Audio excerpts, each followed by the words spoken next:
উদ্দেশ্যে মানুষকে সৃষ্টি করেছেন, সেই উদ্দেশ্যে জিনকে সৃষ্টি করেছেন। তিনি বলেন, আর জিন ও মানুষকে কেবল এজন্য সৃষ্টি করেছি যে তার আমার ইবাদত করবে।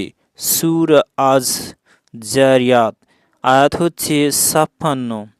জিনদের কাছেও তিনি নবী রাসূল প্রেরণ করেছেন। তিনি বলেন, হে জিন ও মানুষের দল, তোমাদের মধ্যে থেকে কি তোমাদের নিকট রাসূল আসেনি, যারা তোমাদের নিকট আমার আয়াত ও বর্ণনা করতে এবং তোমাদের এই দিনের সাক্ষাতের ও ব্যাপারে তোমাদেরকে সতর্ক করতে? তারা বলবে, আমরা আমাদের বিরুদ্ধে সাক্ষ্য দিলাম, আর দুনিয়ার জীবন তাদের প্রতারিত করেছে এবং তারা নিজেদের বিরুদ্ধে সাক্ষ্য দিবে যে তারা ছিল কাফের। সূরা আল আম আয়াত হচ্ছে ১৩০।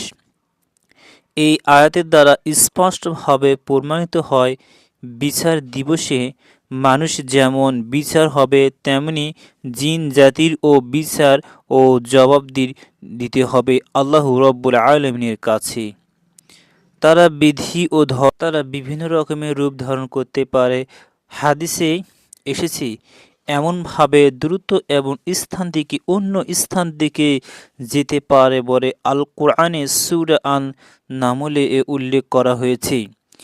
আসমানি কিতাব যারা বিশ্বাসী ও ইহুদি ও খ্রিস্টান ও মুসলিম, তারা সকল জিনের অস্তিত্ব ও বিশ্বাস করে। তারা কেউ জিনের অস্তিত্ব অস্বীকার করে না। প্রমাণিত ও গতিদানশীল ও বাস্তবিত গবেষণা জিনদের অস্তিত্ব অস্বীকার করে না। দর্শকদেরকে একটি দল বলে থেকে ফেরেশতা ও জিন রূপ অর্থ হচ্ছে ব্যবহার করা হয়। সুন্দর চরিত্রকে ফেরেশতা আর খারাপ চরিত্রকে জিন বা শয়তান শব্দ দিয়ে বোঝানো হয়। অবশ্যই তাদের এই বক্তব্য কোরআন ও সুন্নাহর সম্পূর্ণ ও পরিভিত্তি।